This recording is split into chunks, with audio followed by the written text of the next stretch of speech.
Well, I'm going to say a little more, but No, please, yes, please say a little more about what happened after. So when you arrive, are we rolling? Yes. Yes. We are in the beginning of electroacoustic. and I was now at the graduate school working with Professor Hunt, as I just explained. You can cut this off and fit this in, I'm sure. But I had completed my 2 years of work with him, so now I'm ready to do my thesis work for my doctorate. And so I did not do any more work with him. I worked full-time for my doctoral thesis. I decided to measure acoustic impedance of ordinary acoustical materials, and so I developed a new method of measuring acoustic impedance of materials, and I measured that impedance with this equipment of the many different materials and published them in the Journal Acoustical Society of America. And that became then the first time that the knowledge was existent about what are the R plus JX, the real plus imaginary parts, the acoustic impedance of a number of modern materials. And that was the start of my postdoctoral career then. Questions? There is 2 points that we didn't get to about Sabine. And the first one is about the man. What can you say about the man? I mean, his youth, family, his roots. Well, his roots apparently were in the Middle West, I think in Ohio, and for some reason his parents moved east, maybe because he moved east to go to a graduate school at Harvard. And he came in then to the department and he took courses, the physics department, and then by 1895, or maybe late in 1895, he became a assistant professor. But he was also doing some work assisting some other professors in their research. In fact, I think there was a joint paper even with one of the professors and him that was published before he became an assistant professor. Then he lived with his mother. His mother was, his father died fairly soon after they moved east for him going to Harvard graduate school. And so he lived with his mother upstairs, and she kept a good diary, so there is evidence about how he changed and became a more grown man with time. And he was a pretty well-behaved fellow and very interested in technical things, physics, as they were things that were known at that time.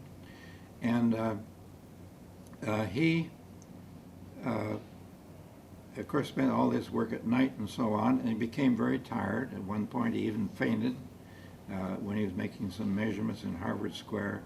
And one of the stores in Harvard Square was lined with thin wood, and he wanted to measure the absorption of thin wood and on the walls. And so he went in there to make measurements, and while he was doing that, he fainted. So they had to call a doctor in. This is the result of his trying to do daytime work and nighttime work both, and also teach at Harvard. And he said at that time, and he said it in German, he was very tired. So he then had his appendicitis along sometime when he was working with I think with Higginson. And he had a young doctor come in suddenly, probably the only doctor they could find suddenly, to see what his trouble was. And this was a woman. Is one of the few women doctors in Boston at that time. And she was so nice, and she got him to a surgeon who operated. She did not operate. And she was so nice that he then married her. And they got married right after Symphony Hall opened in 1900. He had two daughters, and one of those daughters died. Well, both of them went to Radcliffe College, which now is part of Harvard. And one of them died shortly after Radcliffe. And the other one lived on to a reasonably older age. And Then we want to tell the story about the notebooks, I think. Sabine, obviously in his lifetime, kept records of what he was doing.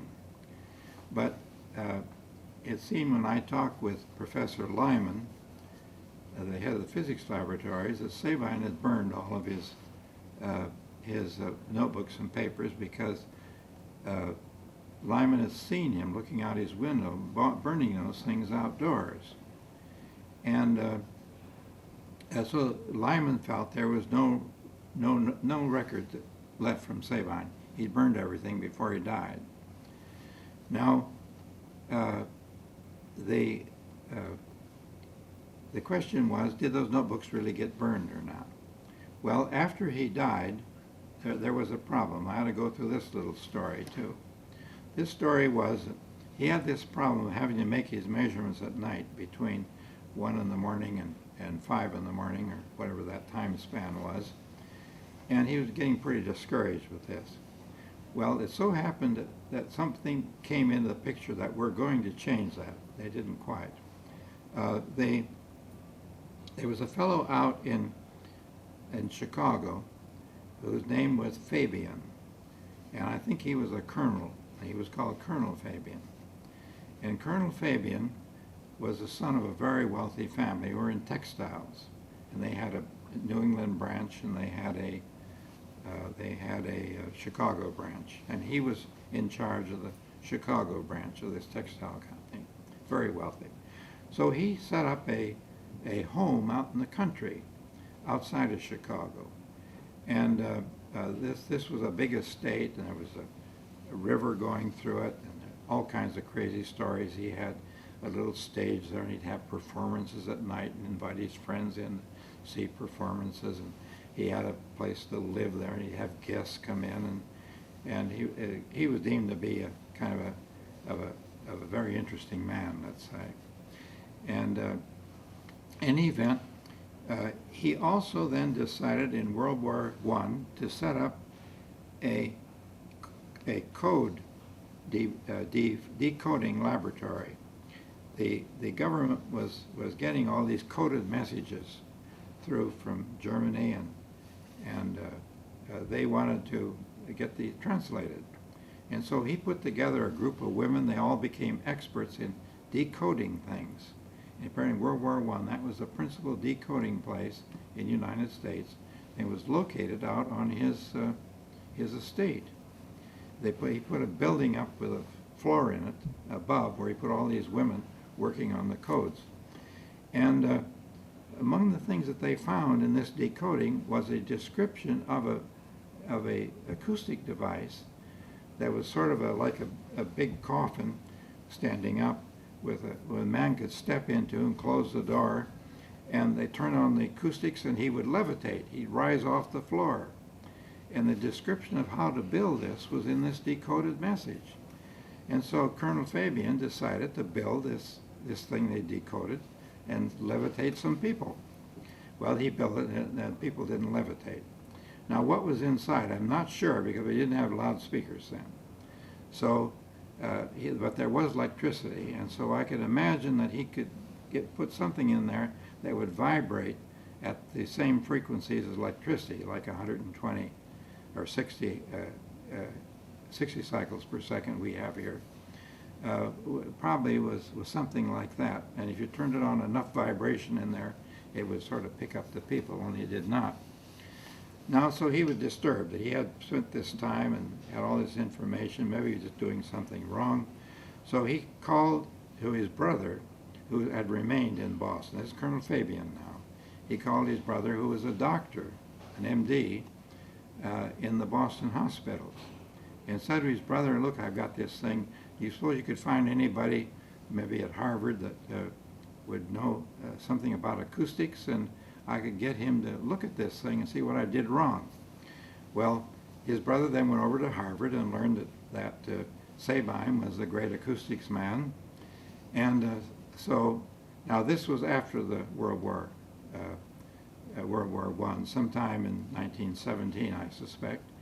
And his brother went over to Harvard and Sabine was the great acoustics man. And so Fabian got in contact somehow. There's no letters showing, but got in contact somehow with Sabine. Fabian got in contact with Sabine to talk about whether he could look at this device, and Sabine did find time to go out to Chicago and look at this thing. And while he was there, and he decided it was all a fake, it would not work, but while he was there, they talked about what are you doing? And Sabine said, well, I'm doing this research, but I got to work at night, and I get very tired, and I'm sick of this whole thing with noise.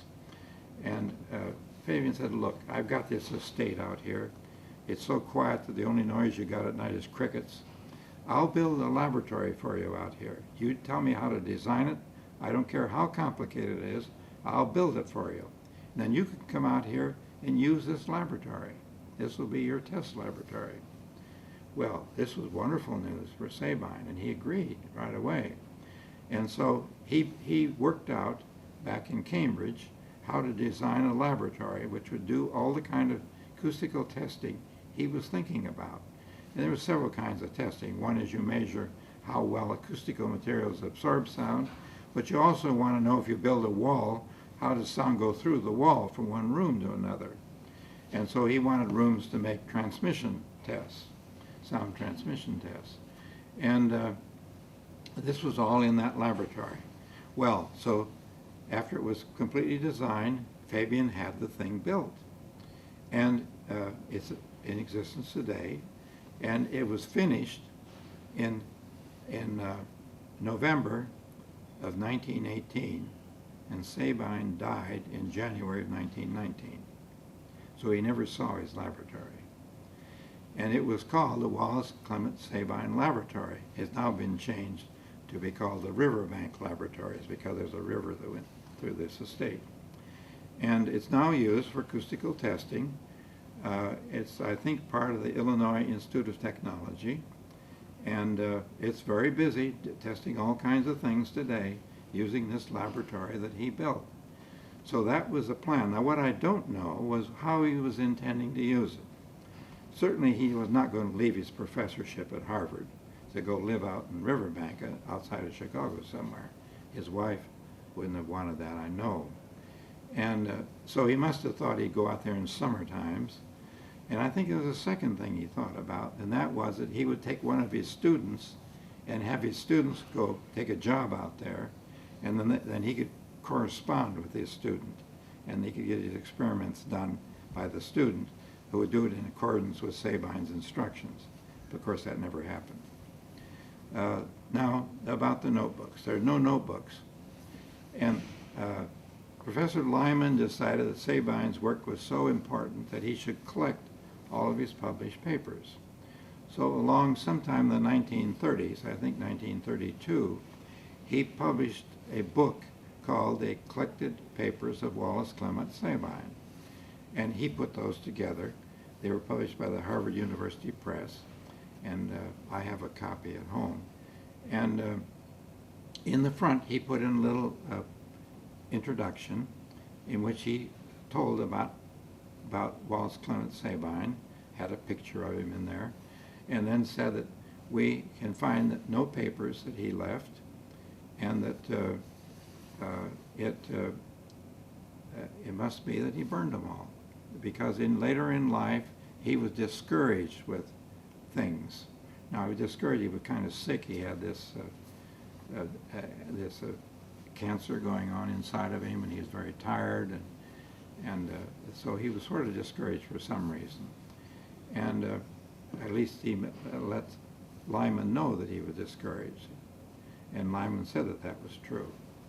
Well, anyhow, was I surprised that back in, what year was it, 1970 or something, I don't remember my years now, I got a call from the Illinois Institute of Technology. And the director of that said, Dr. Beranek, we have found in one of our closets a group of notebooks. I think there are 10 or 11 of them, I believe. And these notebooks look as though they might have belonged to a man named Sabine.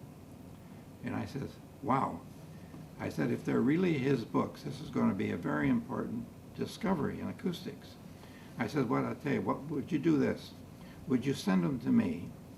I will go through them and I will try and correlate them if they're his books. I'll correlate them with these published papers. And then I will offer them to Harvard to put in the archives at Harvard because he did his work at Harvard. Would you consent then to sending them to me? I'll try and study them, correlate them with these papers, and put the books into the Harvard archives. And they agreed.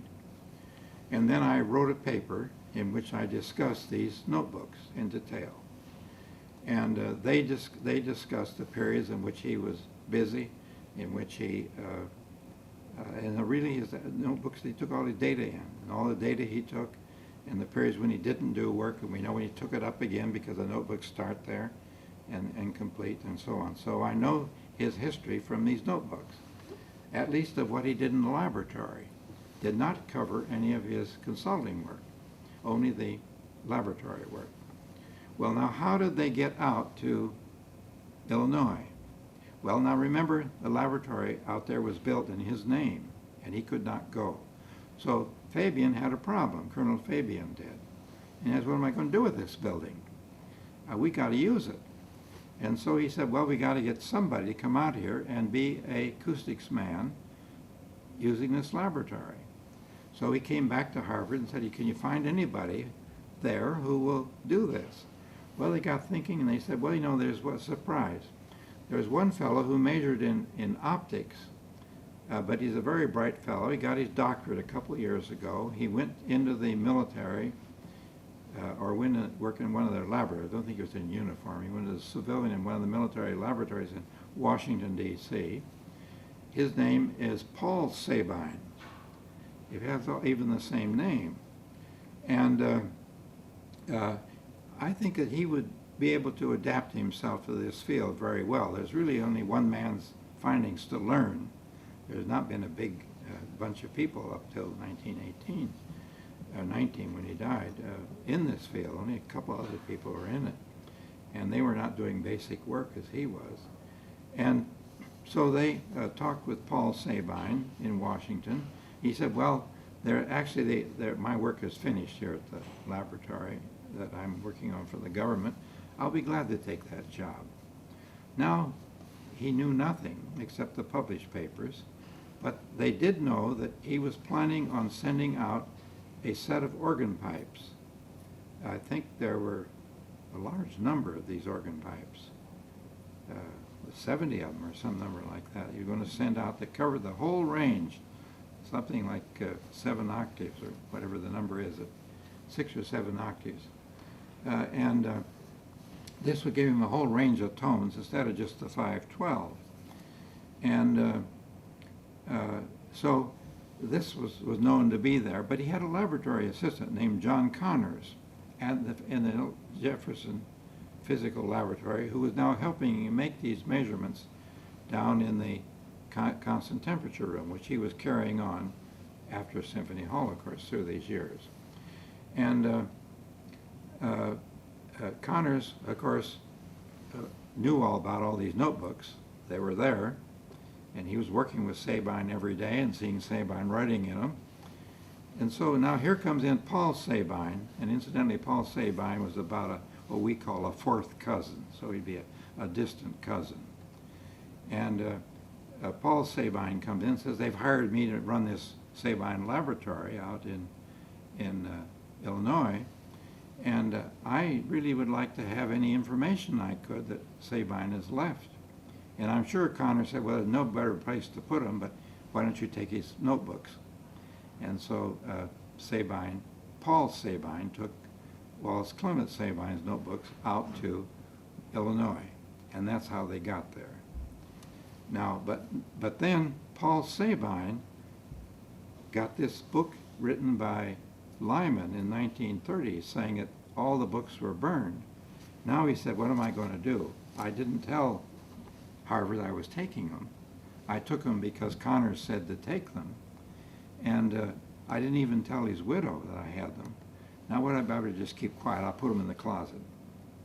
And that's how they kept hidden all these years, is because Sabine didn't want to admit that he had taken the books and not told anybody. in anybody superior. John Connors knew it. But Connors had died by the time that Lyman's collection had come out, so that Connors couldn't even tell Lyman that he told him to take them. So this is a story on the notebooks. Now the second big surprise came. 2 or 3 years later, I got a call from the Illinois Institute of Technology, and they said we were cleaning out another closet, and we found a pile of folders which looked like letters that Sabine has written to people. But one of our employees out here does not want to give them to you to write the paper. He wants to write the paper. And so I just want to tell you we found these. Well, then this employee called me and he said, Dr. Beranek, you know, I want to have my name on this paper, but he said, I'm really not up to understanding all of this. If I translate them from his handwriting and typewriting things into one typewritten group of things with a big pile of the stuff, would you join with me in studying them and then be a joint author on the paper? And so then I joined with him. His name was Kopec, K-O-P-E-C, or Kopec, I guess it's a Czech name. He joined with me in writing the second paper then, which deals with the consulting practices of Wallace Clemite Sabin. And then by that time I could talk about how the books got from Harvard out to Illinois. Well, I didn't know about this latest discovery, the files of the consulting. Okay, well, I think we Now we ought to talk about the... Yes, and we mostly have to do some close-ups. Sure, I understand. We have to talk about those now. Yes, okay. So perhaps, well, you can stand up for the showing the organ pipe and the cushion. And the multiple organ pipes please, even. And even the multiple ones we can... Okay, yes. But we must be quick on that one, because this afternoon there is another, we must do the interview of Emily Thompson. Yes. Okay? Yeah, and she's coming here, is she? No. Is she coming here? No. No. And where's she going to be interviewed? Dibner Institute. Oh, yes, Dibner Institute. How do you want to do this? Because he should be plugged in walking Oops, around doing like a this, problem. Yes. You are plugged in. Take care. Where is it coming back? Yes, I forgot about that. That's it. Am I hooked up here all right still? I think Did I jerk this? No. Leave it. It's okay. Let it go like that. You can stand like this. We're good, aren't we? Stand here. Oh, over here. Yeah. Tell me where. Well, I think over here is okay. What do you think, Mike? Yeah, that'll work. Okay. So you have this piece, and you have also. But I don't know if we're not going to be too. Do you want to get him wide like this, Tiger Woods? Yes. Okay, it's going to be okay. Okay. So you can. You are now talking about. I will sit down in the same place. Question. Yes. You are now going to present us the what's left of the equipments that Dr. Sabine used. Thank you very much. I wish we could go back in his constant temperature room, but as you know, it's now filled as a storage space, and they're so full of equipments and cabinets and things, with no way we could look in the room as it used to be. But there's a few things that got brought over into this historical scientific instruments exhibition that we're able to get our hands on and we can talk about. Sabine used organ pipes for his sources of sound. Obviously there were no loudspeakers in those days. And as I'm holding in my hand is a typical sized organ pipe. The one that he did most of his measurements on were 512 hertz, but later on he used about 6 to 10 organ pipes and would get a range of frequencies. And this pipe would be mounted on top of a cylinder that had compressed air in it, and this cylinder had between the pipe and the cylinder a valve that could be turned off and on, and we could then sound the pipe and suddenly could turn it off and the sound could die down in the room, and then they would measure that on this time measuring device that he had. Now, I've talked through this whole thing about seat cushions, and this is one of the actual seat cushions that he carried from one laboratory to another. As you can see, it's roughly 4 feet long and maybe 14 inches wide. And it's covered with a cloth, and inside has some kind of a sort of a marsh-like fiber in it. I don't know where he got it, but these are where they got it. But this is one of the seat cushions of which he carried up to 201 night over into the Fogg Art Lecture Hall. And you can see that this, because it's a heavy thing, that carrying 201 night required 2 assistants and 2 carts, and probably he ran a cart too to get them across before he had to bring them back in the morning. In the meantime, make the measurements. Now, I don't know where this came from. It is also that same vintage and does show a range of pipes that he could have used at that time. And it also has a place that they can be blown from the side, and it could have been cut off in the same way that he did. I know it's a little different than I'm saying, and the back side here has valves on it. I don't know how this one works, but this is an example of how his later ones looked, and the one that went out the riverbank after his death had several racks like this with pipes that went from small ones up to very big ones, so he could cover a very large frequency range. And that was his plan for a riverbank, but he never got to use them. Okay, so now quickly we're going to make the close-ups of your hands over the cushion. Some movement like this to when you are talking about the size of it. And some of the movement you have been doing. Oh, I can keep that on. Oh, it's okay. I just This Just is need what, the this hands motion done. now. Yeah, just the motions. yeah. Are you doing this from there? Yeah, I'll just shoot from here. I got a nice close up from this angle. Okay. So I'll try to figure it out. Like if I stay, you can Do you actually. want me to stay where I was? If you stay right there, I think you're okay. Okay. Yeah, and you just want to have him here. Okay. Okay, so do the same movement as you were doing.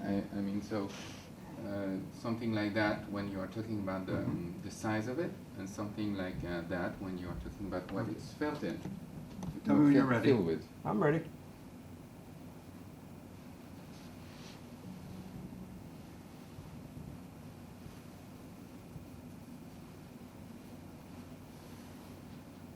All right. Yeah. Can you lift it and lift it a little bit? On the other side. Okay. Keep still. Keep still. Keep still. Okay. All right. Yep. Good. Well, you're wonderful.